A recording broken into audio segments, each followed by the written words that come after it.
इस वीडियो में हम लोग इस बार के बोर्ड एग्जाम में आने वाले हिंदी के क्षितिज बुक का सभी स्टोरी का वन शॉट रिवीजन करेंगे। तो हम लोग स्टार्ट करते हैं सबसे पहला चैप्टर नेताजी का चश्मा से।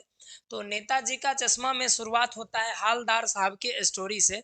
तो हालदार साहब को हर 15वें दिन कंपनी के काम से एक कस्बे से गुजरना पड़ता था। कस्बा बहुत ही बड़ा नहीं था, लेकिन उसमें एक लड़कों का स्कूल था, एक लड़कियों का स्कूल था, एक कारखाना, दो ओपन एयर सिनेमा घर और एक नगर पालिका थी। तो कुछ इस प्रकार से हमारा स्टोरी यहाँ पे शुरुआत हो जाता है। ठीक। तो उसके बाद जो है नगर पालिका थी, तो किसी ना किसी वहाँ पे कुछ ना कुछ काम लगातार कुछ ना कुछ करती रहती थी। तो इसी नगर पालिका के किसी उत्साही बोर्ड या प्रशासनिक अधिकारी ने एक बार मुख्य बाजार के मुख्य चौराहे पर जो है नेताजी सुभाष चंद्र बोस की एक संगमरमर की प्रतिमा लगवा दी। वहां पे मूर्ति बनवा दी थी, वहीं पे चौक पे। अच्छी मूर्ति की लागत अनुमान अनुमान और उपलब्ध बजट से कहीं ज्यादा हो रही थी। मतलब जो मूर्ति जो अच्छा बनाना था उसका जो है, हो सकता है बजट कुछ ज्यादा पड़ रहा होगा, रुपया कुछ ज्यादा पड़ रहा होगा, तो इस वजह से उतना ज्यादा बजट में नहीं, कम ही बजट में वो लोग मूर्ति क्या करते हैं, बनवा देते हैं। ठीक। अंत में कस्बे के इकलौते हाई स्कूल के ड्राइंग मास्टर को मूर्ति बनाने का काम सौंप दिया गया। मूर्ति बहुत सुंदर थी, केवल एक चीज की कसर रह गई थी, मतलब एक चीज की ही कमी रह गई थी, और वो क्या थी?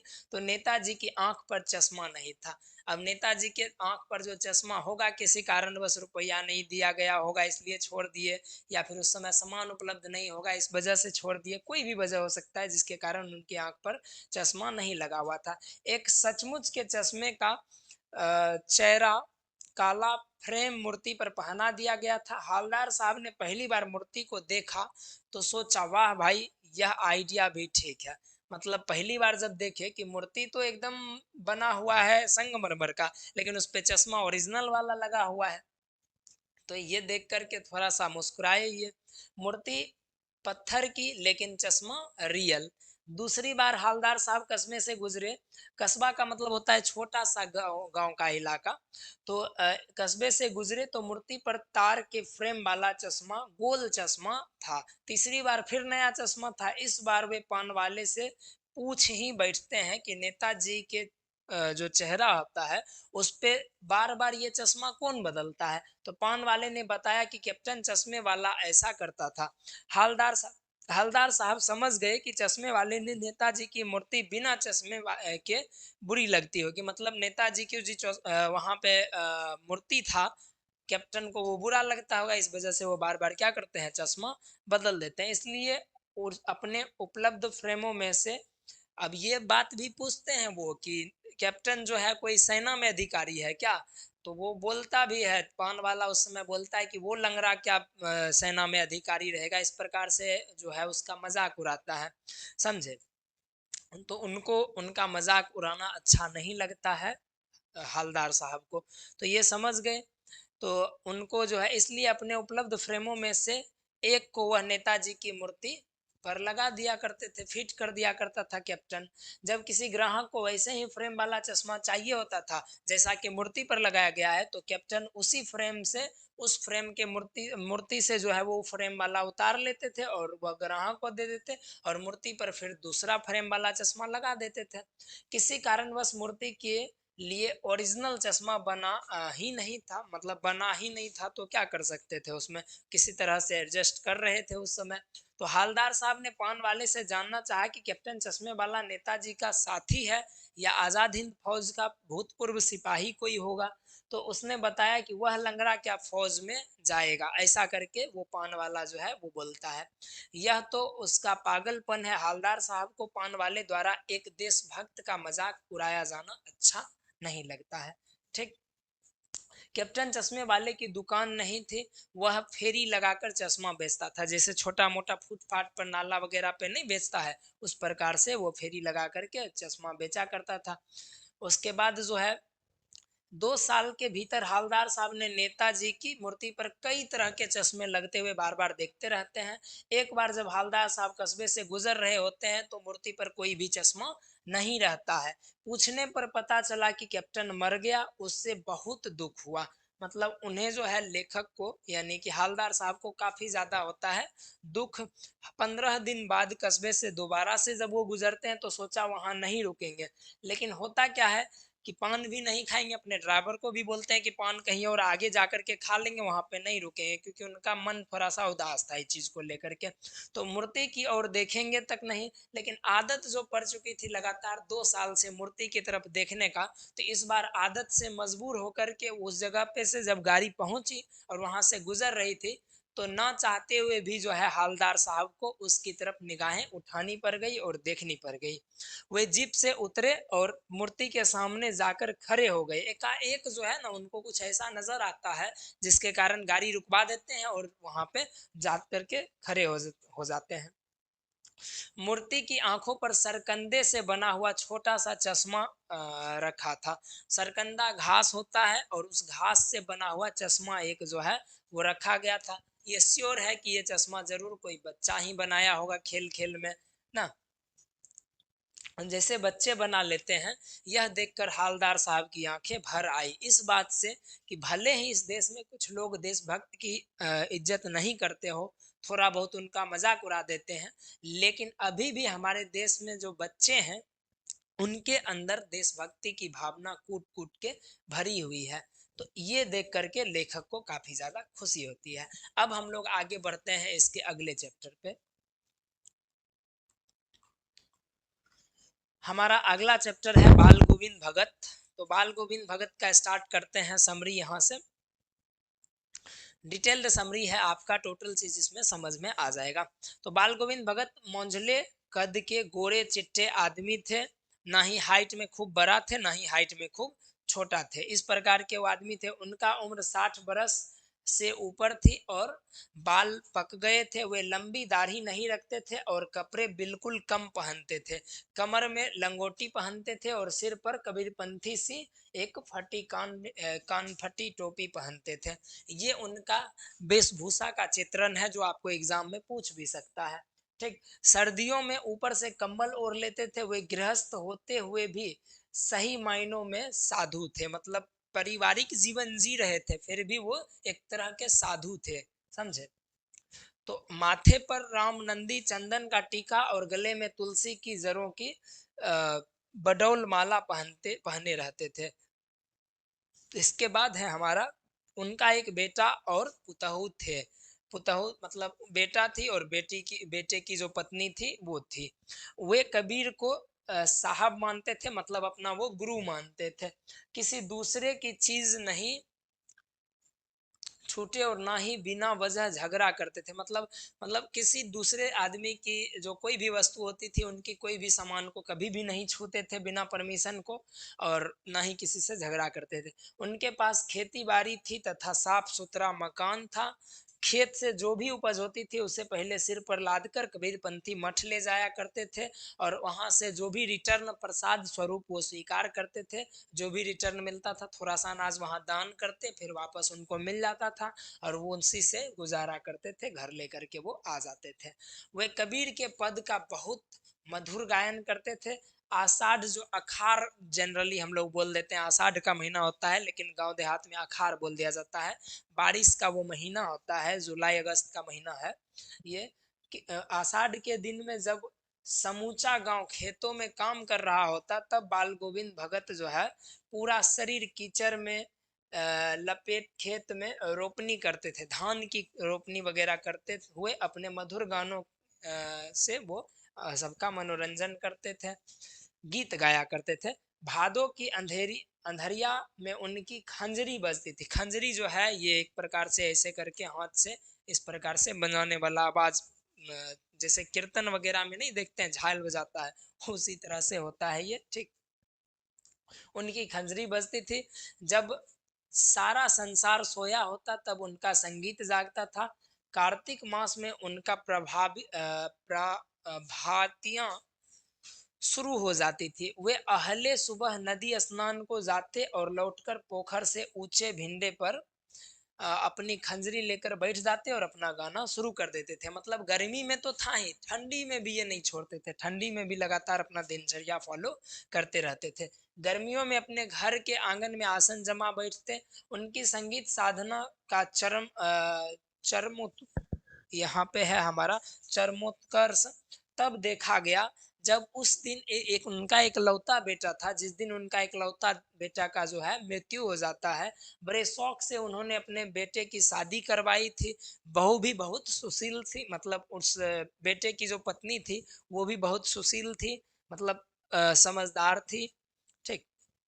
उन्होंने मरे हुए बेटे को आंगन में चटाई पर लिटाकर एक सफेद कपड़े से ढक रखा था तथा उस पर कुछ फूल बिखरा हुआ पड़ा हुआ था उनके बॉडी पे। ठीक। तो सामने बाल गोविंद जमीन पर आसन जमाए गीत गाए जा रहे थे और बहू को रोने के बजाय उत्सव मनाने को कह रहे थे, क्योंकि उनके अनुसार आत्मा परमात्मा पास चली गई है। मतलब उनके अनुसार जो है परमात्मा जो होता है और आत्मा एक प्रकार से प्रेमी प्रेमिका वाला संबंध वो जोड़ते थे।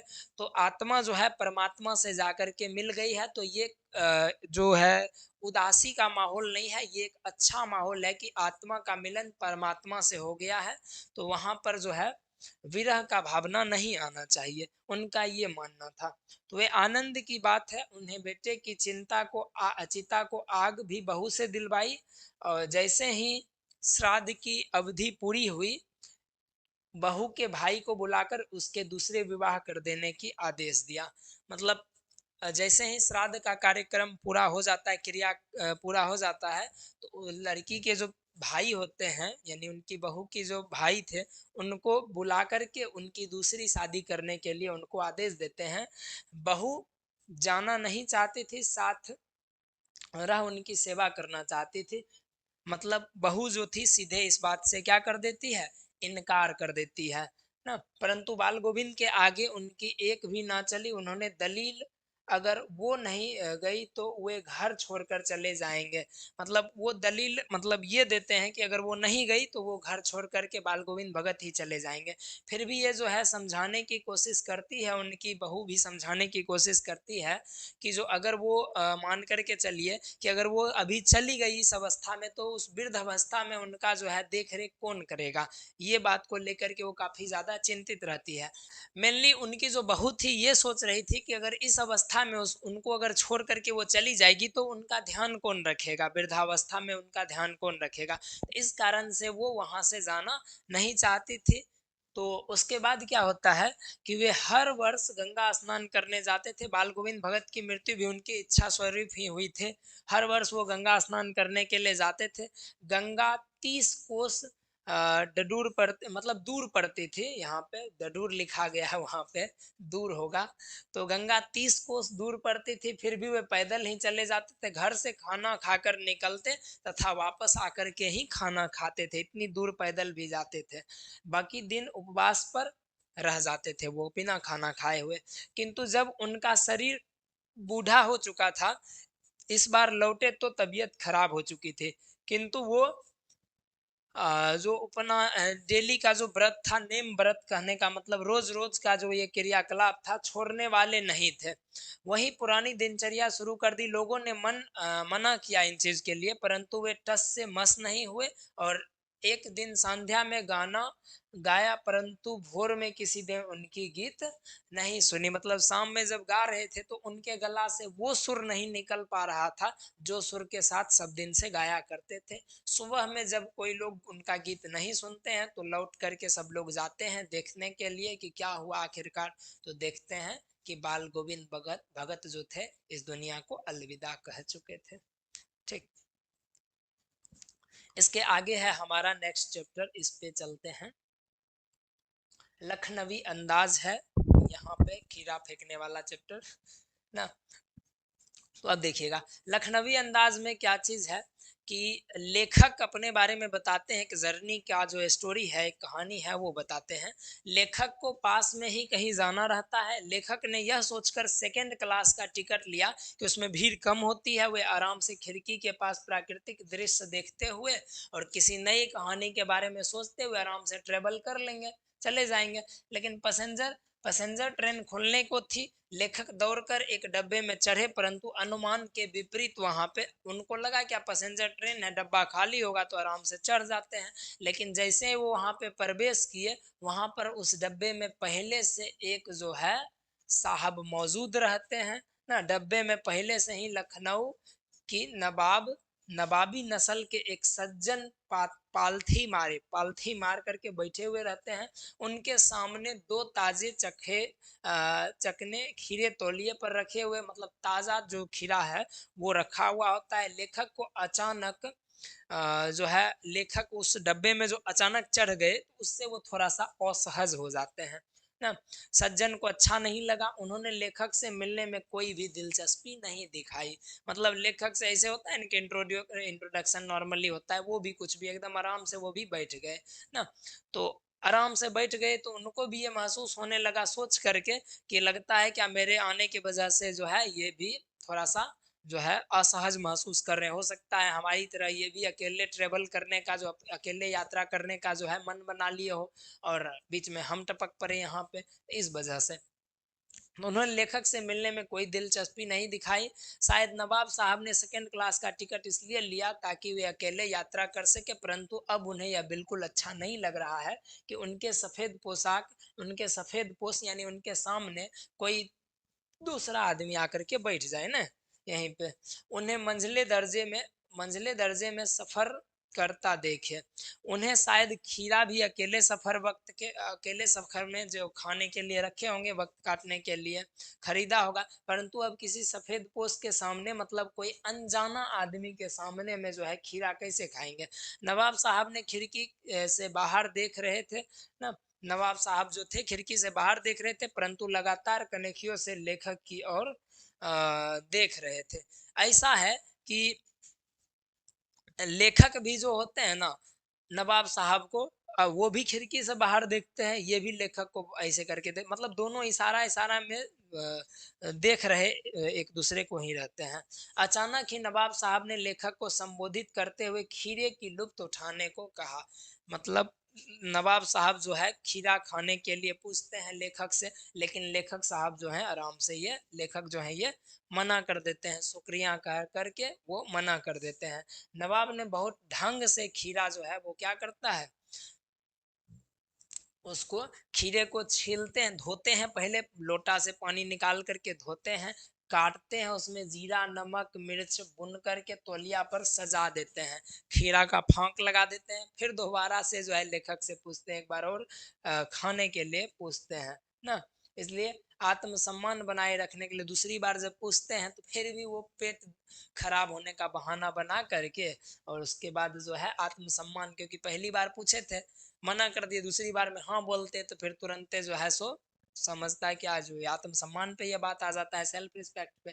इसलिए ये अपनी आत्मसम्मान बचाते हुए खाने के लिए मना कर देते हैं। मन सोचा कि मियाँ रईस बनते हैं, लेकिन लोगों की नजर से बच सकने के ख्याल में अपनी असलियत पर उतर आए हैं। नवाब साहब खीरे की एक फांक उठाकर होठों तक ले गए और उसे सूंघा। खीरे की स्वाद का आनंद में उनकी पलकें मुंद हो गई, एकदम ऐसे करके सेंट लेते हुए आंख हर बंद हो गया था नवाब साहब का ना। मुंह में पानी का घूंट गले से उतर गया, मतलब स्वाद की वजह से जो है ना उनके मुंह में पानी आ गया था और वो एकदम गटक गए पानी। तब नवाब साहब ने फांक को खिड़की के बाहर फेंक दिया, मतलब खाते नहीं है, बाहर में फेंक देते हैं। इस प्रकार से एक एक करके फांक को उठाकर सूंघा और फेंकने लगे, मतलब एक एक करके सब फांक को फेंक दिया। सारे फांकों को फेंकने के बाद उन्होंने तौलिए से हाथ और ओठ को पोंछ लिया, फिर गर्व से लेखक की ओर देखा और इस नायाब इस्तेमाल से थक कर लेट गए। यहाँ पर लेखक व्यंग करते हैं कि मतलब खीरा सूंघ करके फेंकने से ही वो इतना ज्यादा थक गए थे, तो ये वर्ड दिया गया है इनके लिए। लेखक ने सोचा कि खीरा इस्तेमाल करने से क्या पेट भर सकता है, तभी नवाब साहब ने डकार ले ली और बोले, खीरा होता ही है लजीज, पर पेट पर बोझ डाल देता है। मतलब खीरा तो अच्छा चीज है, लेकिन पेट पर जो है बोझ डाल देता है। एकदम डकार लेकर के आराम से लेट जाते हैं वहां सोने के लिए। यह सुनकर लेखक ने सोचा कि जब खीरे के गंध से पेट भर जाने की डकार आ जाती है, तो बिना विचार, घटना और पात्रों के इच्छा मात्र से कोई कहानी क्यों नहीं बन सकती है। सिंपल सा, कि जब बिना खाए किसी का पेट भर सकता है, तो बिना सोचे कहानी क्यों नहीं बन सकता है। ऐसा थॉट लेखक के मन में आया, और यहाँ हमारा हो जाता है स्टोरी खत्म। चलिए अगले स्टोरी पे चलते हैं हम लोग। अगला जो स्टोरी है हमारा, वो है यहाँ पे एक कहानी। यह भी मन्नू भंडारी के द्वारा लिखा गया ये कहानी है। उनकी आत्मकथा है। मतलब उनकी छोटी सी उनके जो लाइफ का जो इम्पोर्टेंट इवेंट्स है ना, उनके बारे में दिया गया है। इसमें लेखिका अपने बारे में शुरुआत में क्या बोलती है, कि आरंभ में लेखिका के पिता इंदौर में रहते थे। वे संपन्न प्रतिष्ठित परिवार के साथ कोमल और संवेदनशील भी थे। शिक्षा और समाज सेवा की उनकी विशेष रुचि को 8-10 विद्यार्थियों के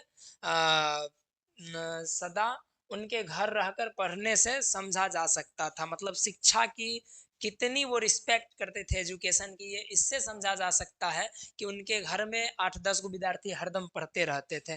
ठीक ना। एक बार किसी करीबी व्यक्ति ने धोखा दे दिया, जिसके वजह से और मुसीबत में वो फंस जाते हैं, और उसके बाद वो अजमेर आ जाते हैं। मतलब कोई बहुत ज्यादा करीब आदमी होगा, फ्रेंड वगैरह होगा, जिनसे वो धोखा खाए, और इसी धोखा के कारण जो है उनका स्वभाव में एक बदलाव आ गया ना।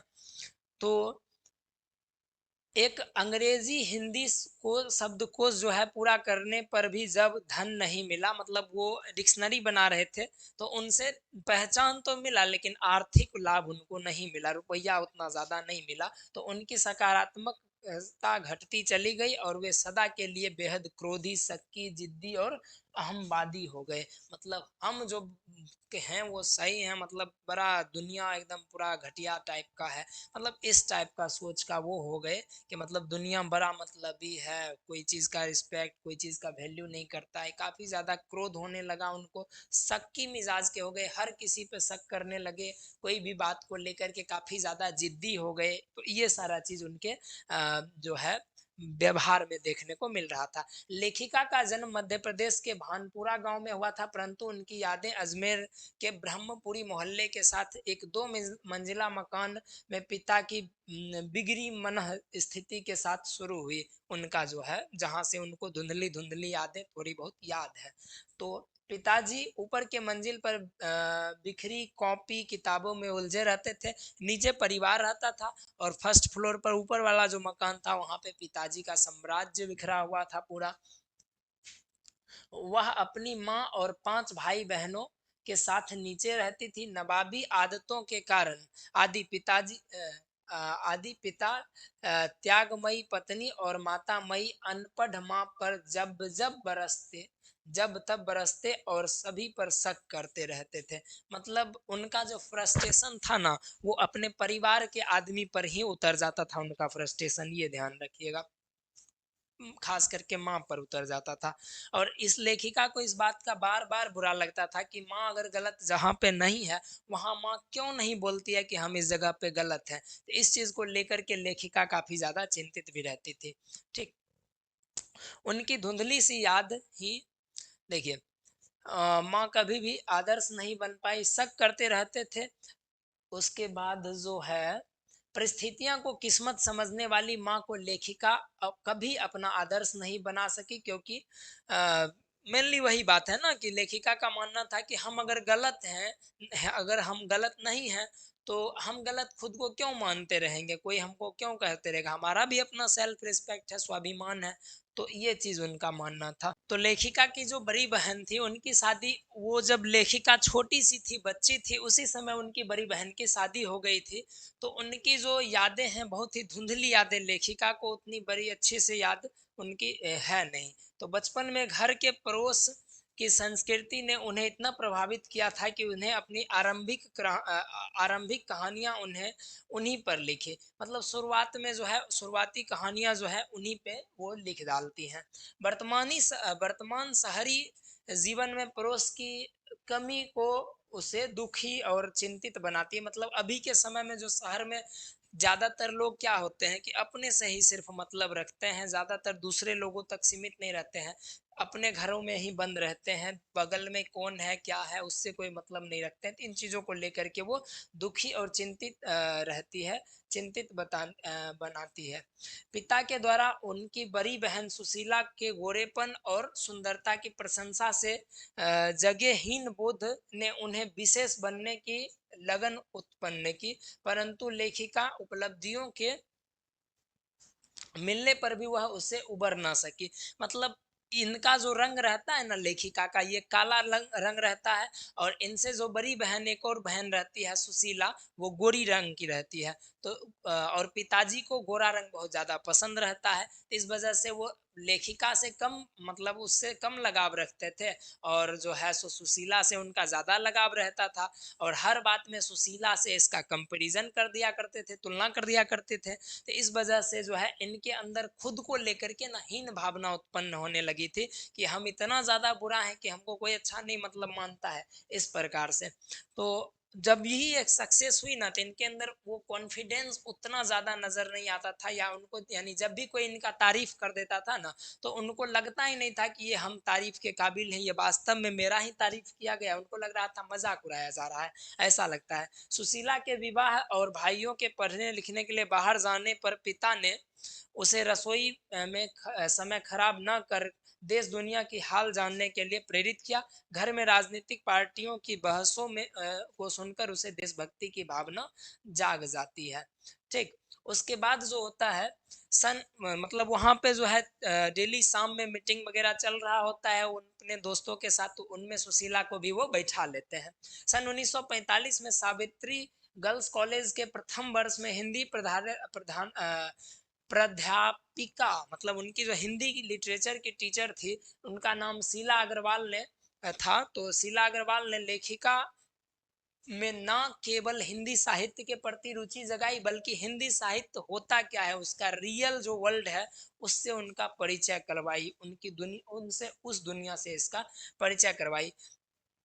1946-47 के दिनों में लेखिका ने घर के बाहर निकलकर देश सेवा में सक्रिय भूमिका निभाई। हड़तालों, जुलूस व भाषणों में भाग लेने से छात्राएं भी प्रभावित होकर कॉलेज का बहिष्कार करने लगी। प्रिंसिपल ने कॉलेज से निकाले जाने को नोटिस देने से पहले पिताजी को बुलाकर शिकायत की। मतलब प्रिंसिपल जो है वहां पे निकाले जाने के लिए जो है इस चीज को लेकर के शिकायत की एकाएक। मतलब प्रिंसिपल उनको बुलाए कि आपकी बेटी जो है एकदम दंगा फसाद में हर समय रहती है, भड़का देती है, जो है सब, इसके बात पर पूरा कॉलेज खाली हो जाता है। तो इस चीज को लेकर के जो है उनको नोटिस देते हैं, पिताजी को बुला करके इस बात का शिकायत करते हैं। तो वे क्रोधित होने के बदले लेखिका की नेतृत्व शक्ति देखकर गदगद हो उठते हैं, कि वाह मेरी बेटी इतनी ताकतवर है, उनकी एक आवाज पर जो है पूरा कॉलेज खाली हो जाता है। तो इस वजह से एक बार जब पिता ने अजमेर के व्यस्त चौराहे पर बेटी के साथियों के बीच अकेले धारा प्रवाह क्रांतिकारी भाषण की खबर मित्र से सुनी, तो पिता को लेखिका घर की मर्यादा लांग लगी। दूसरे मित्र ने उसी भाषण का प्रशंसा सुनकर वे गदगद भी उठते हैं। मतलब एक मित्र दोपहर में आते हैं ना, तो लेखिका के बारे में थोड़ा बहुत गलत सलत बोल देते हैं, कि आपकी बेटी रोड पर भाषण दे रही थी, ये वो हैंटेन थोड़ा बहुत भड़का देती है, तो आग बबूला हो जाते हैं। शाम में जब वो घर लौटती है, तो उनके सामने उनके ही एक और दोस्त बैठे हुए, मित्र बैठे हुए रहते हैं। तो वो कहती है कि आज आप भाषण में आज नहीं सुन करके इसका बहुत बड़ा गलती कर दिए, क्या भाषण देती है, क्या इसके अंदर प्रभाव शक्ति है लोगों को एकत्रित करने का, लोगों के मन में जोश लाने का, क्या इसके पास पावर है। तो इस ये सब बड़ाई सुनकर के लेखिका के पिताजी जो है वो खुश हो जाते हैं। मतलब यहाँ पे दोहरा चरित्र वहां पे चित्रण किया जा रहा है, कि पिताजी जो है वो दो डुअल मेंटेलिटी के आदमी थे, दोनों चीज मानते थे कभी कभी, समझे। गदगद हो उठे बेटी में, वे अपने देखे सपनों को पूरा होते देखने लगे। लेखिका को भी इसका एहसास था कि उसे पिता ने अनेक गुणों अवगुण स्वाभाविक रूप से आ गए हैं, उनके अंदर उनका अवगुण भी आया, गुण भी आया, दोनों चीज आया है। फिर भी पिता के स्वभाव की विशेषता, विशिष्ट बनने की चाह और सामाजिक छवि को न बिगड़ने देने की अंतर विरोध को वह पूर्णतः न समझ पाई, देश की आज़ादी की खुशी से वह फूली नहीं समा रही थी। और एक बार होता ये है ना कि एक बार लेखिका की जो अध्यापिका है, उनको शीला अग्रवाल को जो है उनको निकालने की साजिश किया जाता है कॉलेज की तरफ से। और कॉलेज वाला जो है शीला अग्रवाल को वहां से क्या करता है, निकाल देता है। इस चीज पर जो है लड़की, जो खास करके 3 लड़कियां इनके ग्रुप की दोस्त थी, ये सब और पूरी कॉलेज की लड़कियां मिल करके कॉलेज के खिलाफ नारेबाजी करने लगती है, विरोध प्रदर्शन करती है। और विरोध इतना ज्यादा बढ़ जाता है कि वापस में शीला अग्रवाल को कॉलेज में वापस रखना पड़ता है। और आखिरकार लड़कियों की वहां पे जीत होती है। लेकिन इस जीत के बावजूद भी उस समय एक और जीत उनका इंतजार कर रहा था। ये घटना अप्रैल मई के महीने में हुआ था। और उसी साल 1947 में जो है अगस्त के महीने में हमारा देश आजाद हो जाता है। तो ये उससे भी बड़ी जीत लेखिका बताती है कि ये वो जीत थी जो भविष्य में हमारा इंतजार कर रही थी, क्योंकि ये घटना उससे पहले की बता रही थी इस वजह से। और अपने पिताजी के व्यक्तित्व के बारे में दोहरा चरित्र इसलिए बोलते हैं, ड्वेल मेंटेलिटी इसलिए बोलते हैं कि एक तरफ तो वो चाहते हैं कि जो बेटी है दुनियादारी बाहर की चीजों को बेहतरीन रूप से जाने, लेकिन उसमें सक्रिय होकर के काम ना करे, ये चीज उनका मानना था। इस वजह से वो उनको गुस्सा भी आता है। तो इस प्रकार से आपका ये स्टोरी भी हो गया समाप्त। चलते हैं हम लोग अगले स्टोरी पे।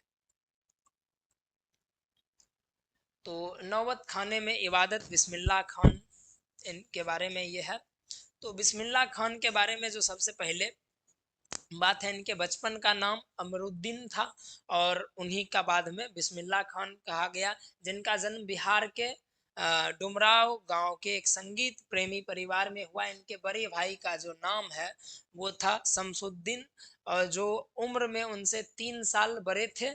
इनके परदादा उस्ताद सलार हुसैन खान डुमराव के निवासी, वहां के अस्थाई निवासी थे। इनके पिता का नाम जो था पैगंबर बख्श था तथा माँ मिठन थी, नाम था उनका मिठन।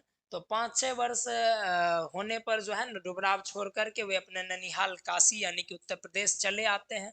और उसके बाद क्या होता है, वहाँ मामा जी के साथ, मामा जी का नाम है सादिक हुसैन और अली बख्श, तथा नाना रहते थे, जिनके जो जाने माने सहनाई वादक वहां पे हुआ करते थे। वे लोग बालाजी के मंदिर के ड्योढ़ी पर सहनाई बजाकर अपनी दिनचर्या का आरंभ करते थे।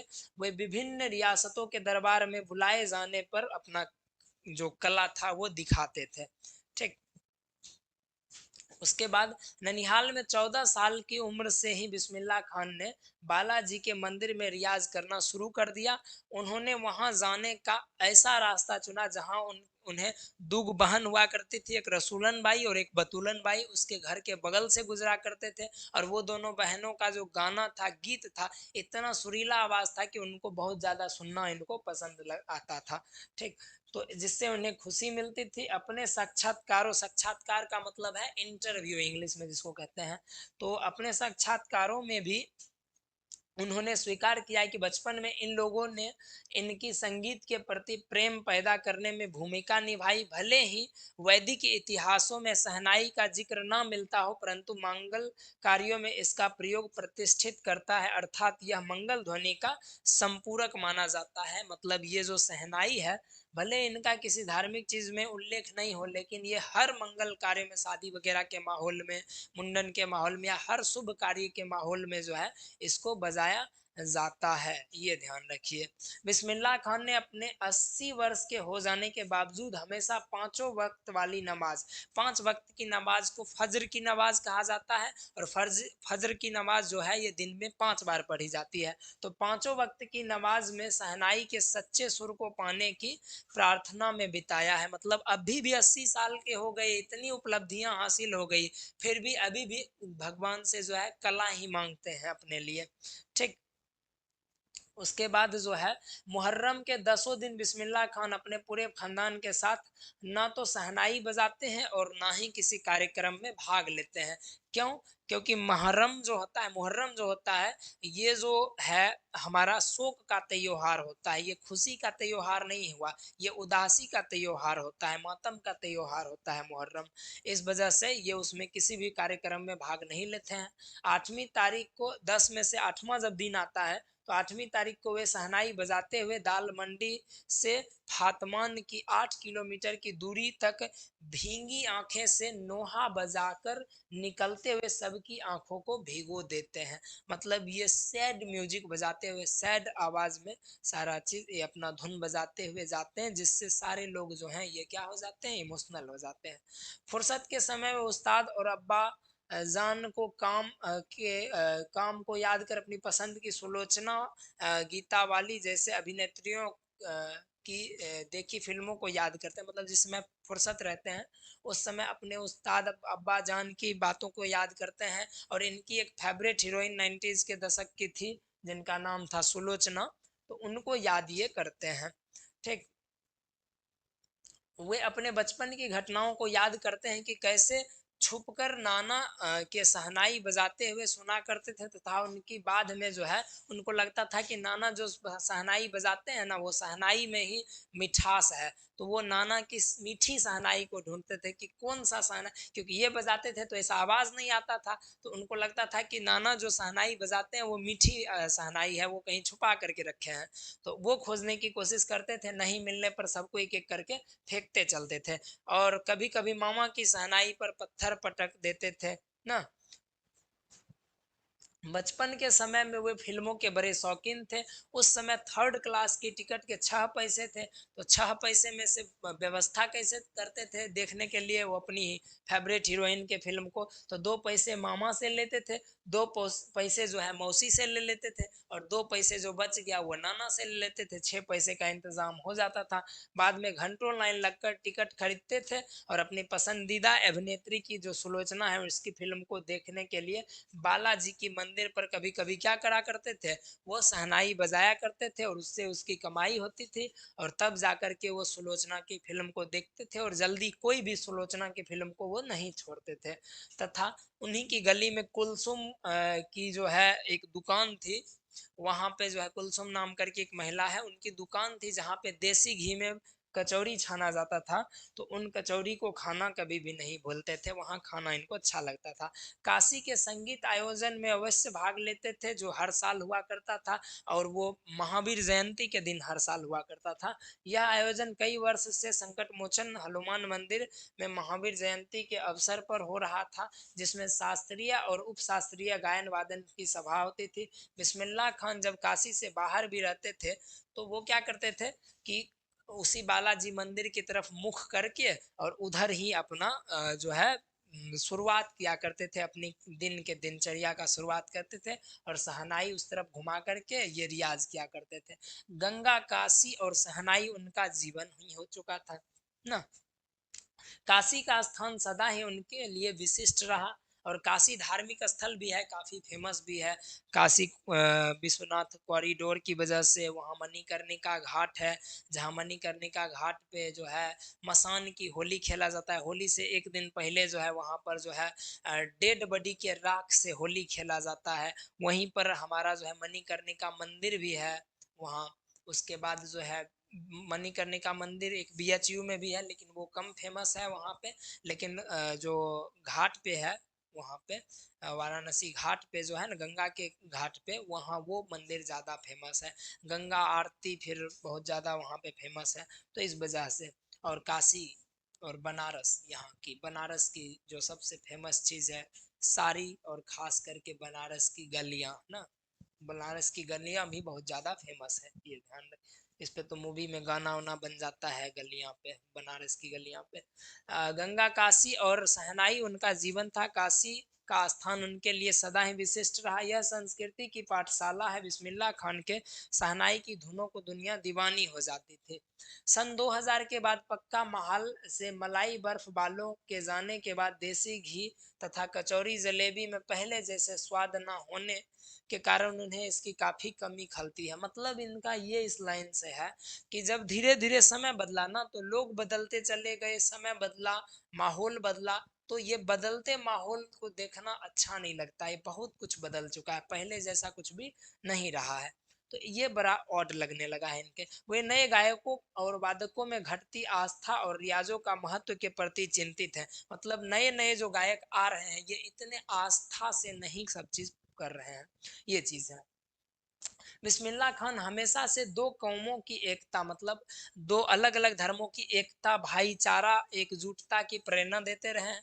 90 वर्ष की उम्र में 21 अगस्त 2006 को ये इस दुनिया से विदा ले लेते हैं। वे भारत रत्न अनेक विश्वविद्यालय के द्वारा जो है उनको उपलब्धियां मिली, अनेकों अकादमी पुरस्कार वगैरह मिली, संगीत नाटक अकादमी पुरस्कार मिला, पद्म विभूषण मिला तथा अन्य पुरस्कार उनको मिला। लेकिन वो इन सब से नहीं जाने जाएंगे कि उनको पुरस्कार मिला इसलिए फेमस है। वो इस बात से जाने जाएंगे और इस बात से वो हमेशा फेमस रहेंगे कि उनके जो गायन था, उनका जो गायन है, संगीत है, वो एक अलग ही लेवल पर था और उसी वही उनकी असली पहचान है। तो इसके साथ ये स्टोरी भी हो गया हमारा समाप्त। अब चलते हैं इस किताब के आखिरी स्टोरी पे, जिनका नाम है संस्कृति। तो लेखक जो है सभ्यता, यहाँ पे शुरुआत में ही सभ्यता और संस्कृति के बारे में बताया गया है। तो लेखक सभ्यता और संस्कृति शब्दों को समझाने के क्रम में बता रहे हैं कि वे दोनों ऐसे शब्द हैं जिसका सर्वाधिक प्रयोग किया जाता है। प्रयोग तो बहुत किया जाता है लेकिन समझता कोई भी नहीं है। इसके साथ कुछ एक विशेषण लगा देने से इनका समझना और भी कठिन हो जाता है। कभी कभी दोनों ही शब्द को एक समझ लिया जाता है तो कभी कभी अलग अलग समझ लिया जाता है। सभ्यता एक्चुअली में वो चीज है जो हमको पुरखों से मिला हुआ होता है, हमारे पूर्वजों से मिला हुआ होता है। जैसे हमें अपने से बड़ों को पैर छूना चाहिए, हमारा सभ्यता है, ये सब छूते हुए आ रहा है इस प्रकार से। और उस ट्रेडिशन को फॉलो अगर सारे लोग कर रहे हैं तो वो हमारा उस समय का खास करके कल्चर हमारा हो जाता है, उस समय की वहाँ पे संस्कृति हो जाती है। तो संस्कृति धीरे धीरे बदलती रहती है लेकिन सभ्यता तुरंत तुरंत नहीं बदलता है, ये ध्यान रखिएगा। जैसे अभी मॉडर्नाइजेशन कहते हैं कि मॉडर्न अब हो गए हैं, तो ये धीरे धीरे बदलते रहती है इसके साथ साथ। ठीक। सर्वप्रथम वह आग के आविष्कार की बात कहकर व्यक्ति विशेष को योग्यता, प्रवृत्ति या प्रेरणा को व्यक्ति विशेष की संस्कृति कहते हैं, जिससे बल का आविष्कार किया गया। इसी पर बल का आविष्कार किया गया। जिस प्रकार वह सुई धागों का भी उदाहरण लेते हैं, एक एक करके इसको भी समझते हैं। लेखक सभ्यता और संस्कृति के अंतर को समझाते हुए सुई धागे और आग के आविष्कार की जुड़ी प्रारंभिक प्रयत्नशीलता के बाद में हुई उपलब्धियों के उदाहरण देते हैं। लोहे के टुकड़े को घिस करके उसको पतला करके उसमें छेद करना और फिर उसमें धागा डाल करके दो अलग चीजों को एक साथ जोड़ना, ये उनको संस्कृति लगता है।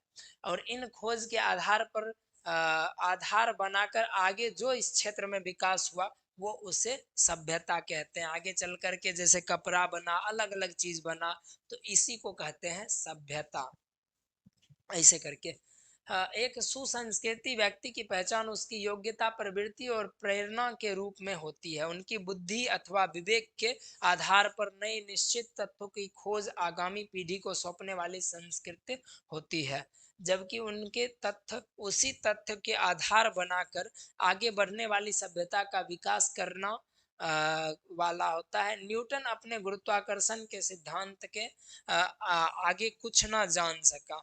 मतलब ये कहते हैं कि फिजिक्स में जितने भी भौतिक विज्ञान के जितने विद्यार्थी होते हैं, ये सब लोग जानते हैं कि न्यूटन ने क्या दिया, गुरुत्वाकर्षण बल का जो है नियम दिया। न्यूटन लॉ ऑफ ग्रेविटेशन या फिर यूनिवर्सल लॉ ऑफ ग्रेविटेशन भी जिसको कहते हैं, वो क्लास 9th में हम लोग फिजिक्स में ग्रेविटेशन चैप्टर में पढ़े हैं।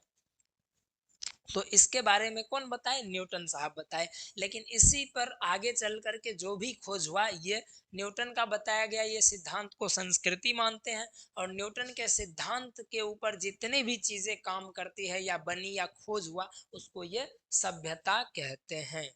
ठीक। न्यूटन नहीं जानते थे, जोड़ने वाले लोग सभ्यता में आते हैं। लेखक के अनुसार भौतिक आवश्यकताओं की पूर्ति हेतु खोजे सुई धागे और आग के आविष्कार करते संस्कृति होने या बनने के आधार नहीं बनते, बल्कि मनुष्य में सदा बसने वाली सहज चेतना और इनकी उत्पत्ति या बनने का कारण बनती है।